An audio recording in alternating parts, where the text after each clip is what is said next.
This video is for internal demonstration purposes only. CEREC scans are normally always taken directly in the patient's mouth. We open a new patient and select a new restoration. In this case, it is a full crown on tooth 3/6 in biogeneric individual mode to be milled on the MCXL unit. We choose the Sirona Blocks PC material, confirm with OK, and click the double arrows in the step menu. We are now in acquisition mode for the lower jaw. We commence scanning from distal on tooth 3/7 with overlapping scans forward to mesial.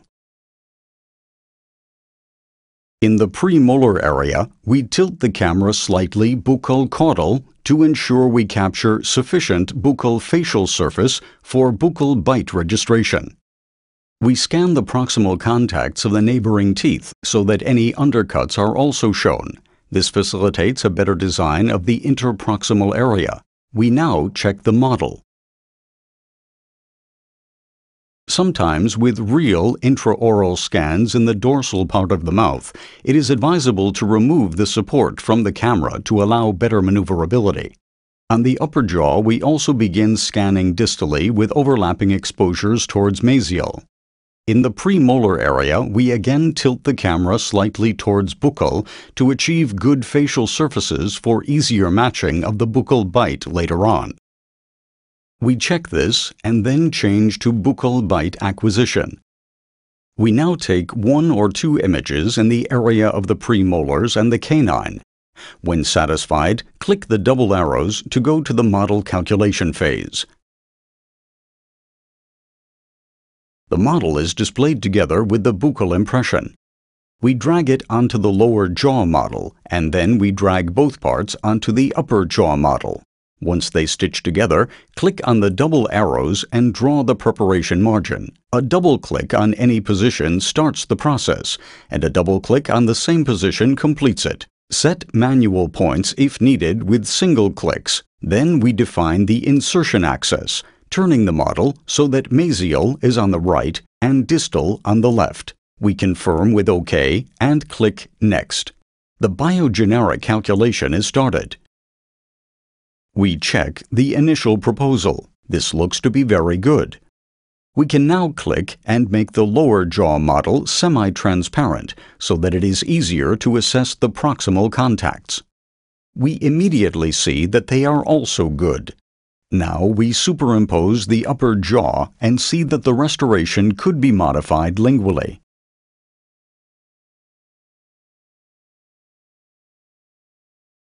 We choose the anatomical shape tool from the tool wheel, and holding the lingual wall, simply drag it buccally so that the cusps are now in alignment. We optimize the cusp position, then view the entire restoration together with the semi-transparent upper jaw.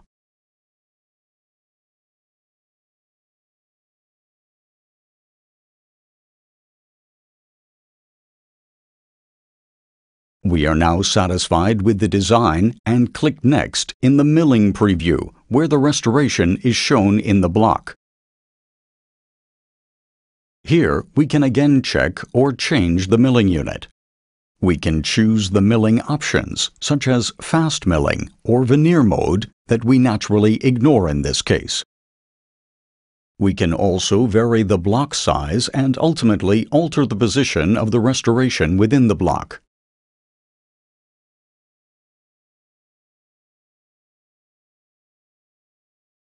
We now superimpose the jaw model to better assess the color gradient. We also have a tool wheel and can rotate the restoration in the block.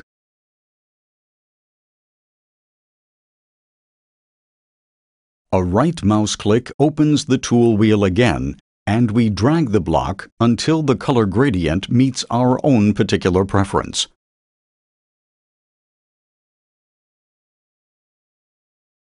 We now start the milling process. The software requests us to put the appropriate block into the milling unit.